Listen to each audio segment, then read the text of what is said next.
The closure of Grangemouth is indeed a tragedy for the UK and even more so for Scotland, and a tragedy indeed for the 400 highly skilled jobs that are being lost. And of course we know this is what is referred to as the transition as we go from hydrocarbons to renewables, but if you talk to the folk in Grangemouth, the problem they say is this just transition just isn't very just. And indeed if you talk to the folks in Aberdeen, they say the just transition isn't very just, as we now have data that shows that transition of jobs is from the North Sea oil and gas oil fields is running at 58% to renewable wind farms, and jobs which were previously paid at 55k now at 35k.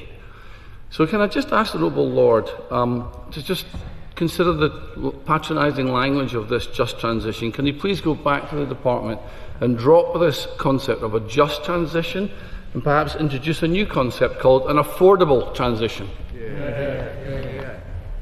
My Lords, I think the noble Lord is being unfair, but of course we want to see workers who are being displaced because of changes in the industrial sector to be helped as much as possible and supported, additional training to enable them to accept good jobs in other sectors. My Lords, as far as Grangemouth is concerned, there is a support facility being made available in relation to training need analysts for each worker, and I gather 300 such employees have already requested to take advantage of that.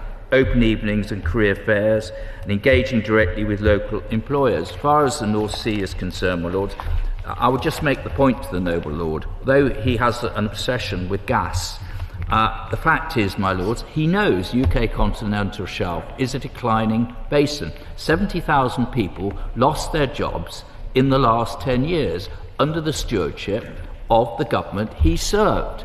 And my Lords, I didn't see much effort there by that government to actually establish programmes to provide good jobs. My Lords, we are at the early stages. We're working very hard. The energy sector as a whole, the green energy sector, including nuclear, has huge opportunities, and we need to do everything we can to ensure that skilled workers in those sectors of the energy sector where they are being displaced are given every opportunity to take up new roles. Before leaving, we request everyone to like and share the video so that it reaches a wider audience. Also, feel free to comment down your thoughts.